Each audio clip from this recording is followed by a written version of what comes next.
Mabilis lang talaga ang panahon at ito na nga ang aming little boy na dating baby pa lang na lagi naming kinakarga. Ito na nga ngayon at ayaw nang magpabuhat.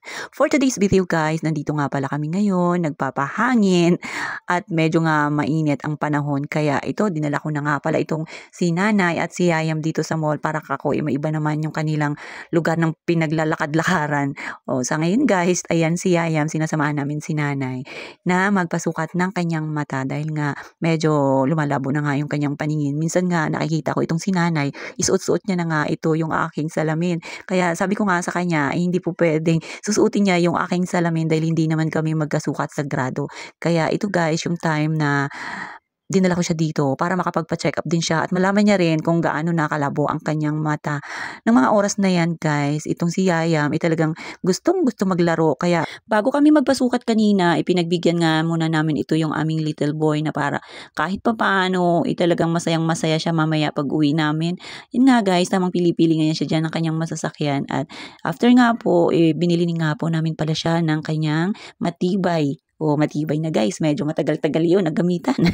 Matibay na shoes. Kaya, yun nga, medyo nagpapakulit pa nga yan siya dyan at hirap nga ito si nanay sa kanya. Pero, alam niyo naman, pagka si nanay, talaga yung nag-utos yan sa kanya, talagang sumusunod din yan siya. Tamang ano lang yan siya, konting lambing-lambing lang ni nanay at hindi kailangang pagalitan. At yan nga, talaga yung nagugustuhan ko kay nanay. Ito nga guys, habang naglalaro nga itong si Yayam, ibigla nga siyang tinawag ng kanyang pinsan. Abay, nandyan din pala at kasama nga yung tito ni Yayam na papa nga nitong kanyang pinsan na si Alas. At yun nga guys, tignan nyo, halos sila nga lang dyan ang magkasama at talagang hindi na siya binitawan ng kanyang pinsan, kakahabol-habol. Talagang gusto siyang makalaro ng kanyang pinsan guys. Pero naman, itong bulinggit namin, halos nga ayaw rin magpahawak sa kanyang pinsan. Gusto may sariling mundo at magtatakbo-takbo na nga rin dyan. Talagang sinasamahan siya ng kanyang Kuya Alas kahit na nga saan siya pumunta ay talagang doon nakabuntot guys at gustong makipaglaro sa kanya. Dahil nga kahit na magkapit-bahay lang ang mga yan, ibibihira nga lang din sila magkita gawa ng itong isa, nag-aaral nga. Andyan din pala guys, yung tito ni Yaya, bali kuya yan siya ng kanyang tatay. Kaya ayun, nakita na nga namin na nagkasabay din pala sila mag-order ni nanay.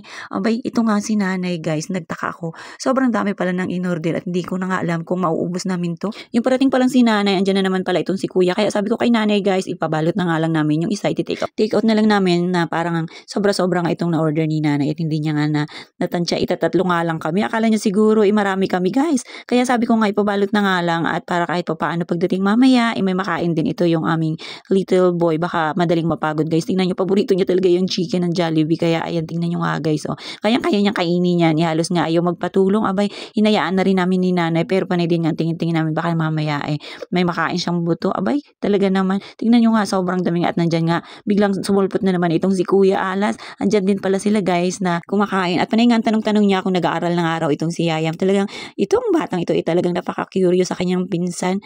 At tignan nyo nga, halos ayaw upang umalis. At yan, panay pa nga pahaplos-haplos sa ulo ni Yayam. At talagang baby niya rin yung kanyang pinsan. Kaya lang gusto niya rin sanang makalaro. Kaya ayan guys, tignan nyo nga, may sariling mundo, parang walang ang pakialam. So paano ba yan guys? Hanggang dyan na lang muna. Kita-kits ulit.